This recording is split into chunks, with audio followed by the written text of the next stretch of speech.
buenas noches, ¿cómo están? Bienvenidos a un nuevo Ciudadanos. Una semana muy cargada también con anuncios importantes, pero nosotros cubriendo todo lo que tiene que ver con el diario acontecer, referido básicamente al tema de la pandemia. Saludo como todos los jueves a la querida Rosario Asperue. ¿Cómo estás, Rosario? Buenas noches. Buenas noches, Ale y todo el equipo. Vamos a tener un repaso por varios temas de agenda de esta semana. Hablamos con el Ministerio de Salud, hablamos también con choferes organizados de taxistas y de micros también, ante la situación de este contagio masivo en la línea 202, entre otros temas.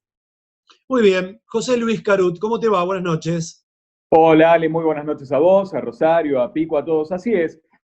Estuvimos charlando también el tema de la justicia en Ciudadanos con el fiscal Marcelo Romero y con el titular del sindicato de televisión de aquí, de nuestra región, sobre cuáles son los cuidados que se están tomando a la hora de ir a revisar las diferentes señales de cable, cómo tienen que trabajar los trabajadores, valga la redundancia, del SATSAI.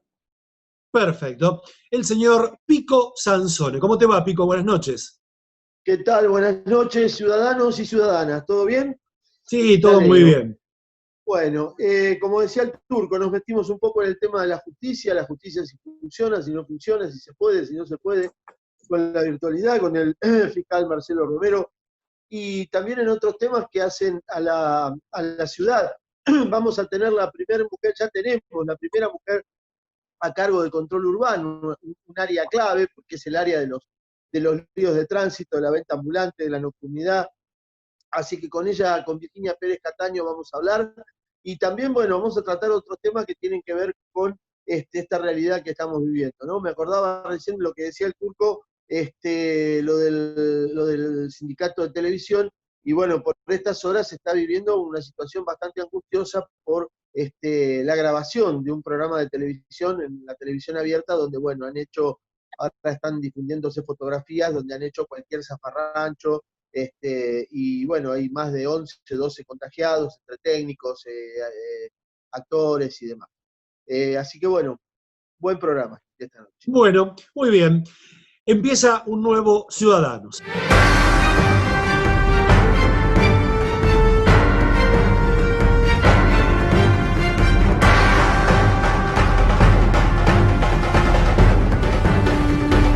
Recibimos ahora en Ciudadanos a Leticia Seriani. Leticia Seriani es la subsecretaria de Gestión de la Información, Educación Permanente y Fiscalización Sanitaria de la provincia de Buenos Aires, un área que depende del Ministerio de Salud de la provincia. Leticia, ¿cómo te va? Buenas noches.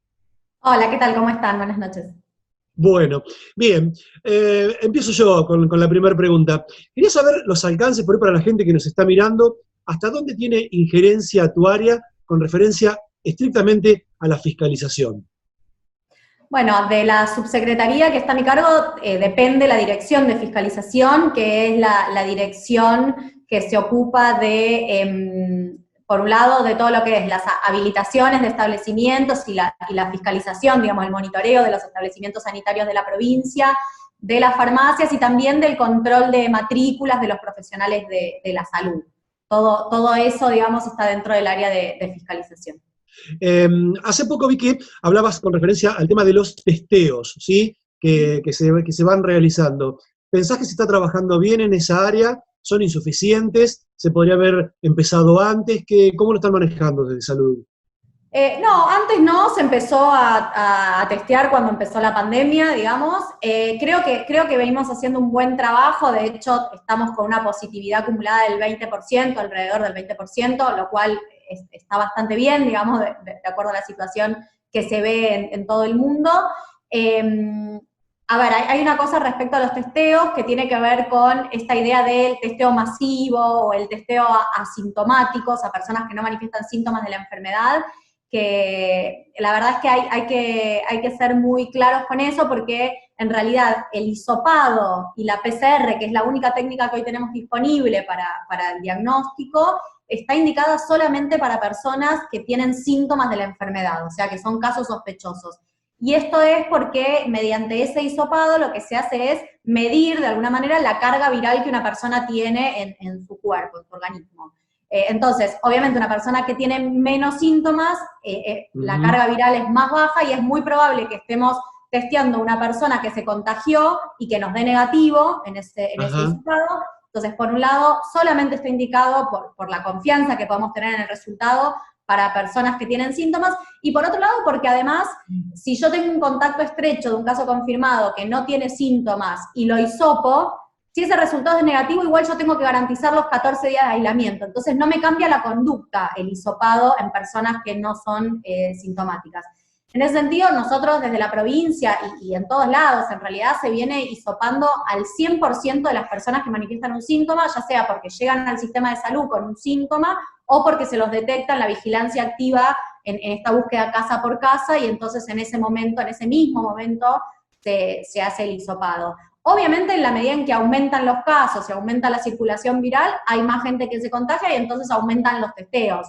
Pero la relación es así, digamos, aumentan los casos, aumentan los testeos, y no al revés, no es que aumentan los testeos y entonces aumentan los casos. Hay algunas denuncias públicas, no denuncias en la justicia, de personas que manifiestan en las redes sociales que al alertar ante determinados síntomas compatibles con COVID, la respuesta desde las líneas de atención es que tomen un paracetamol y se queden en su casa. ¿Ustedes están al tanto de esto? Han llegado, ya te digo, ninguna, tal como vos decías, ninguna denuncia concreta que ha llegado al Ministerio de Salud. Sí hemos visto en las redes situaciones similares y hemos ido a rastrear, digamos, en las situaciones qué fue lo que ha pasado, pero la verdad es que no tenemos conocimiento de que ningún hospital, ni mucho menos en esta vigilancia activa, se haya dejado de hisopar a una persona que tiene síntomas. Lo que sí sucede muchas veces, primero, hay una definición de caso que implica que para que una persona sea hisopada, sea testeada, tiene que tener 2 síntomas. Digamos, un caso sospechoso es una persona que tiene 2 síntomas de la enfermedad, no 1, sino 2. Salvo en algunos grupos particulares que porque queremos aumentar la sensibilidad, porque son grupos especialmente vulnerables, digamos, frente al virus, la definición es distinta y entonces con un solo síntoma se hace el hisopado. Sí aparece obviamente mucha gente, y esto también es producto del efecto que produce la pandemia, digamos, de los temores y los miedos, mucha gente que cree que tiene coronavirus, que cree que se contagió, o gente que tiene un poco de tos y entonces quiere que la hisopen, y la verdad es que no es la indicación. Un solo síntoma no es indicación, no es un caso sospechoso. De todas maneras, por supuesto que si llega una situación donde se observa que no se ha procedido al hisopado, nosotros nos ponemos en contacto. Nosotros tenemos por un lado el 148, que es la línea que recibe las consultas, y por otro lado tenemos un centro que al revés, digamos, no es que espera la consulta, sino que llama telefónicamente a todas las personas que estuvieron en contacto con casos confirmados y hace el seguimiento telefónico de esos casos para que, ni bien aparece un síntoma, poder garantizar el hisopado. Y bueno, y si hay alguna situación como esta, la incorporamos a esa estrategia para hacer ese seguimiento y efectivamente si requiere el hisopado, que se pueda concretar. Leticia, hay un tema que a cierta parte de la población le preocupa, un poco también fagocitado por algunos irresponsables desde los medios de comunicación, que tiene que ver con la famosa definición del colapso sanitario, ¿no? Si el sistema sanitario de la provincia de Buenos Aires va a soportar el momento en el cual se supone, si es que aún no llegó, la curva llegue a su pico máximo. ¿Cuál es el estado real de la situación de ocupación del sistema sanitario en estos momentos en la provincia de Buenos Aires? Bueno, nosotros tenemos la mitad de las camas, digamos, estamos en un 54% de ocupación en el AMBA, ese porcentaje es un poquito más bajo si uno mira toda la provincia, alrededor de un 47%, con lo cual, digamos, no es que hoy hay una situación donde si un paciente requiere una cama de cuidados intensivos no la tiene, digamos, hay camas, cualquier persona que requiera ingresar a cuidados intensivos o un respirador va a contar con ese recurso. Lo que sí observamos con preocupación es que si los casos siguen aumentando de la manera en que lo vienen haciendo y sigue dándose ese crecimiento exponencial en la curva, en un mes o 20 días aproximadamente, sí vamos a estar en una situación donde el sistema de salud va a estar saturado y ya esa disponibilidad de camas no va a ser tal y por eso entendemos que es el momento de tomar una medida para no llegar justamente a esa situación de saturación. La solución que ustedes van a plantear desde el gobierno es una cuarentena otra vez volviendo a fases anteriores. La pregunta es justamente, porque esto se trata del comportamiento social, si ustedes están viendo las variables de si la sociedad puede llegar a resistir volver a esta fase 1 de la cuarentena en términos sociales, por ejemplo. Efectivamente, para que la medida, cualquiera sea la medida que se tome, sea efectiva y redunde en una disminución de casos, tiene que haber un acompañamiento social de la medida, porque si la gente sigue circulando, sigue festejando cumpleaños, baby shower, digamos, o comiendo asados, es difícil que podamos reducir el número de contagios. Digo, no pasa solamente por la enunciación de una decisión política. Y para eso hay que trabajar mucho, porque es cierto que venimos de 3 meses donde todos venimos haciendo un esfuerzo muy grande para sostener el aislamiento, y también es cierto que en el último tiempo, producto de este cansancio y también producto de algunos discursos que han aparecido, hay cierta sensación de relajamiento, ¿no? De que como si lo peor de la pandemia ya hubiera sucedido, y entonces empiezan a darse estas situaciones que mencionaba recién, de encuentros sociales, de actividades recreativas, que son las que primero tenemos que evitar en este momento, de acuerdo a cómo viene la curva de los contagios. Me parece que ahí tenemos que trabajar mucho desde la comunicación, desde los medios de comunicación y desde los que tenemos la posibilidad de comunicar para explicar que estamos entrando al peor momento de la pandemia, que recién ahora llega esa instancia y que de nosotros depende no ver imágenes en nuestro país como la que hemos visto en otros países, y también desde el acompañamiento del Estado, ¿no? Sin duda, esta medida que tiene una finalidad sanitaria es una medida que tiene que estar acompañada desde todos los sectores del Estado y no solamente desde la salud, porque tenemos que garantizar con más Estado, con mucha presencia, que la gente pueda sostener un tiempo más esta medida, que no es fácil, digamos, todos entendemos que no es fácil de sostener, pero la verdad es que hoy por hoy es la única estrategia que tenemos, no tenemos otra opción, digamos, no es que uno está eligiendo esto por sobre otra posibilidad, no hay otra posibilidad, la única posibilidad que tenemos es la del aislamiento, y entonces en ese sentido tendremos que hacer todo lo que sea necesario para poder garantizar ese aislamiento, y en eso tenemos que trabajar muy fuerte todos, me parece. Por mi parte, Leticia, gracias por haber conseguido este tiempo a Ciudadanos. No, gracias a ustedes, hasta luego. ¿Puede la justicia funcionar como debe en medio de una pandemia donde no hay presencialidad? ¿Qué es lo que está pasando? Se escucha muchas veces que dicen, pero tenés que ir a denunciar, ¿y qué van a hacer? Porque en medio de la pandemia... Bueno, con el Turco Carut vamos a tener el placer de entrevistar al fiscal Marcelo Romero, que es uno de los fiscales que, bueno, aquellos que siguen las noticias policiales verán que es uno de los hombres más activos, digamos, del Ministerio Público. A él le vamos a preguntar sobre este tema y algunos temas más. ¿Qué tal, Romero? Buenas noches, gracias por estar en Ciudadanos.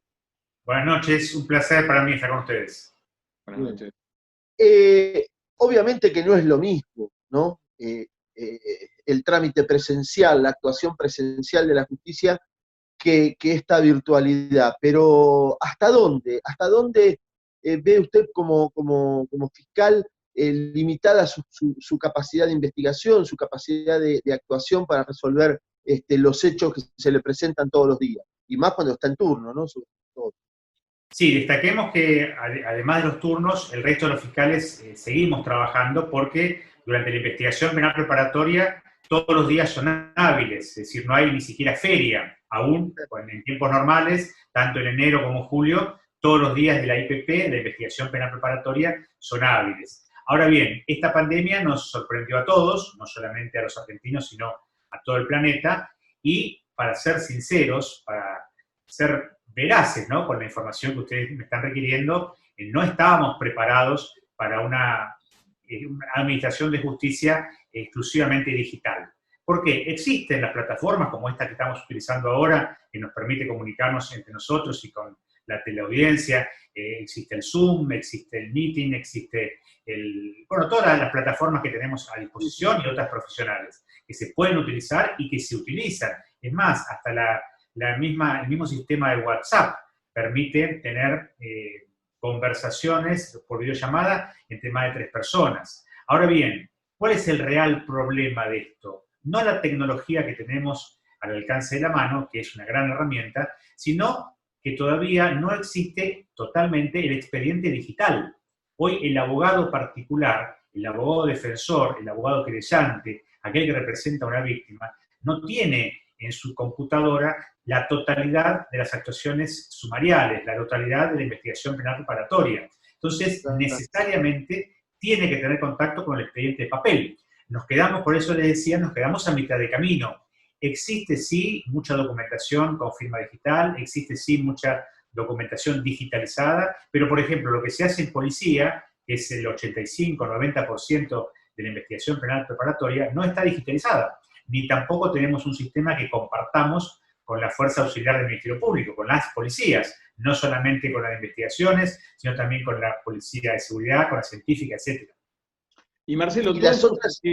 perdón, no, le iba a preguntar una más. ¿Y las otras herramientas, doctor, con las que usted tiene que manejarse, digamos, ya no en el plano de los expedientes, sino, por ejemplo, en lo que tiene que ver con la investigación en el campo, ¿no? La pandemia le ha puesto límites, por ejemplo, al trabajo de las policías de seguridad, la policía científica, la policía que tiene que encargarse de pericias y de ese tipo de cosas que son, entiendo, fundamentales para su trabajo.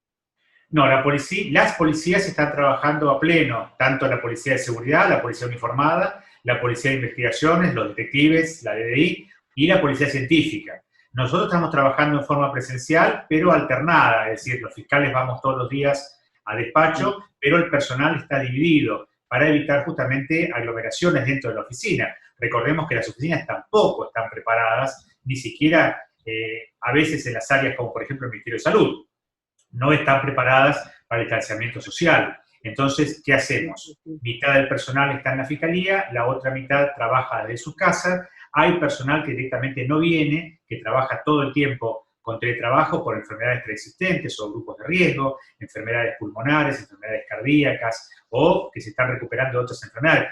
Hay complicaciones y la peor parte, reitero, la lleva el abogado particular, el abogado que está, como decimos comúnmente, pateando la calle, pateando los tribunales. El abogado defensor oficial está igual que nosotros, igual y opuesto, está en su oficina, en su despacho, con estas herramientas.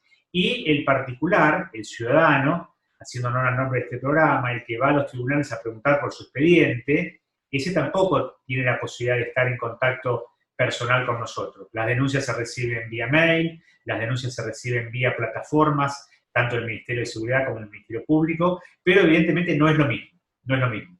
Y tenemos que ser sinceros también con esto, aunque no se lo diga oficialmente en las encuestas o en las estadísticas, el delito en esta pandemia ha aumentado considerablemente. Estoy hablando de La Plata, por supuesto, que es el ámbito del Departamento Judicial de La Plata, que es el ámbito de mi actuación.